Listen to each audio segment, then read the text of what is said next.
নমস্কাৰ এছপিএন সকলোকে job master Assam চেনেলটোলৈ স্বাগতম জনাইছোঁ। আশা কৰোঁ সকলোৰে ভাল। আজি আমি আলোচনা কৰিম পঞ্চায়তৰ গাঁওবুঢ়া বিভাগৰ মুকলি হোৱা পদখিনিৰ বিষয়ে। ভিডিঅ'টো আপোনালোকে অলপো স্কিপ নকৰাকৈ শেষলৈকে চাব, তেতিয়াহে ভালদৰে বুজিব পাৰিব এই পদখিনিৰ বাবে কোৱালিফিকেশ্যন কিমান লাগিব, জবৰ লোকেশ্যন ক'ত হ'ব আৰু চেলাৰী কিমান হ'ব। পঞ্চায়তৰ গাঁওবুঢ়া বিভাগত মেনেজাৰ এক্সিকিউটিভ অফিচাৰৰ পদ মুকলি হৈছে, যাৰ এপ্লাই কৰা লাষ্ট ডেট হৈছে 7/5/2025। ইয়াৰে ফাৰ্ষ্ট পদটো হৈছে senior state program manager MGNREGA আণ্ডাৰত। ইয়াৰ বাবে এডুকেশ্যনেল কোৱালিফিকেশ্যন বিচৰা হৈছে MTech computer science IT civil electronics and communication ME computer science IT civil electronic and communication বিচৰা হৈছে। ৱৰ্ক এক্সপিৰিয়েঞ্চ বিচৰা হৈছে, মিনিমাম 10 year ৱৰ্ক এক্সপিৰিয়েঞ্চ বিচৰা হৈছে। লেংগুৱেজ আপোনালোকে হিন্দী ইংলিছ আৰু নিজৰ লোকেল লেংগুৱেজটো জনাটো কম্পালচৰি। আপোনালোকে চেলাৰী হ'ব 75,000 পৰা 82,500 ভিতৰত। লগতে এক্সট্ৰা আপোনালোকে এলাউঞ্চেছ পাব। এজ লিমিট দিয়া হৈছে মিনিমাম 18 আৰু মেক্সিমাম 45 years। ছেকেণ্ড পদটো হৈছে state program executive finance accountant procurement. ইয়াৰ বাবে পদ হৈছে এটা। ইয়াৰ বাবে এডুকেশ্যন কোৱালিফিকেশ্যন বিচৰা হৈছে MCOM MBA with specialisation and finance accounting from A recognised institute university with minimum 60% marks in qualifying exam বিচৰা হৈছে। ইয়াত আপোনালোকে মিনিমাম 5 বছৰ পষ্ট এডুকেশ্যনেল কোৱালিফিকেশ্যন এক্সপিৰিয়েঞ্চ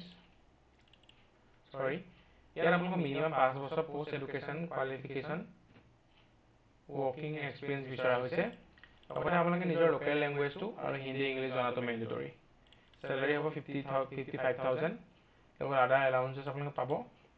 ইয়াত মেক্সিমাম এজ লিমিট দিয়া হৈছে 40 years। তাৰ ওপৰৰ সকলে এপ্লাই কৰিব নোৱাৰে। থাৰ্ড পষ্টটো হৈছে কোৱালিটি কণ্ট্ৰল অফিচাৰ। ইয়াৰ বাবে এটা পদ মুকলি হৈছে। ইয়াৰ বাবে এডুকেশ্যন কোৱালিফিকেশ্যন বিচৰা হৈছে degree in civil engineering from any recognised university with minimum 60% marks. ইয়াৰ বাবে মিনিমাম 3 years ৱৰ্ক এক্সপিৰিয়েঞ্চ বিচৰা হৈছে আৰু 1 বছৰৰ ৰুৰেল ডেভেলপমেণ্ট প্ৰজেক্টত কাম কৰা হ'ব লাগিব। ইয়াৰ বাবে আপোনালোকৰ লেংগুৱেজ নলেজ বিচৰা হৈছে ইংলিছ হিন্দী আৰু লোকেল লেংগুৱেজ। চেলাৰী হ'ব 40,000। লগত আদাৰ এলাউঞ্চেছ থাকিব। এজ লিমিট হৈছে মেক্সিমাম 40 years। কিটো এপ্লাই কৰিব, আপোনাৰ গুগলত PNRD আছাম বুলি চাৰ্চ কৰি দিয়াৰ লগে লগে অফিচিয়েল ৱেবছাইটটো খোল খাব। তাত আপোনালোকে প্ৰথম ৰিক্ৰুইটমেণ্ট ছেকশ্যনত গৈ ৰেজিষ্ট্ৰেশ্যন কৰি ল'ব। পাৰ্চনেল ডিটেইলছখিনি দি আপোনালোকে ৰেজিষ্ট্ৰেশ্যন যেতিয়া কৰি কমপ্লিট হ'ব, তাৰপিছত লগ ইন কৰিব। লগ ইন কৰি আপোনালোকে নিজৰ Aadhaar card PAN card birth certificate bank passbook matriculation HS graduation সকলো চাৰ্টিফিকেট আপলোড কৰিব। আপলোড কৰাৰ পিছত আপোনালোকে যিটো জবৰ এগেইনষ্টত এপ্লাই কৰে সেই এগেইনষ্টত আপোনালোকে টিক মাৰ্ক কৰিব। টিক মাৰ্ক কৰাৰ পিছত ফিজটো পে' কৰিবলৈ আহিব। ফিজটো পে' কৰাৰ লগে লগে আপোনালোকে ছাবমিট কৰি দিব। এটা ৰেফাৰেঞ্চ ID জেনেৰেট হ'ব। সেই ৰেফাৰেঞ্চ IDটো আপোনালোকে লগত ৰাখি থ'ব। ফিউচাৰ যেতিয়া এডমিট কাৰ্ড ডাউনলোড কৰিব তেতিয়া আপোনালোকে যথেষ্ট পৰিমাণে হেল্প কৰিব। এইখন হৈছে ইয়াৰ গুগল ফৰ্মখন। এইখিনি আপোনালোকে ফিল আপ কৰি ল'ব লাগিব। ইয়াত আপোনালোকে নিজৰ computer proficiency birth certificate HSLC marksheet HS pass certificate HS marksheet HS pass certificate graduate marksheet graduate pass certificate post graduate marksheet post graduate pass certificate other education qualification degree diploma professional experience certificate passport size photograph signature experience certificate declaration form গোটেইখিনি আপোনালোকে নিজে feel কৰিব লাগিব। আপোনালোকে ইংলিছটো read right speak গোটেইকেইটা পাৰে নোৱাৰে সেইটো সুধিছে। গোটেইকেইটা পাৰিলে গোটেইখিনি টিক মাৰ্ক কৰিব।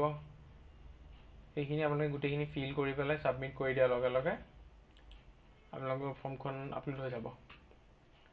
ফাৰ্ডাৰ যেতিয়া নতুন ডিটেইলছ ওলাব আপোনালোকৰ মেইল আহিব, তেতিয়া আপোনালোকে সকলোখিনি গম পাব। ইমানখিনি আছিলে পঞ্চায়ত আৰু গাঁওবুঢ়া বিভাগত মুকলি হোৱা পদকেইটা এটা ডিটেইল ডিছকাশ্যন। আগৰ ভিডিঅ'টো আপোনালোকে ভাল পালে, যদি ভিডিঅ'টো চাই আপোনালোকে লাভজনক হ'ল বুলি ভাবিছে লাইক কৰিব, লগৰ বন্ধু বান্ধৱীৰ সৈতে শ্বেয়াৰ কৰিব, লগতে চেনেলটো ছাবস্ক্ৰাইব কৰিবলৈ নাপাহৰিব। ধন্যবাদ।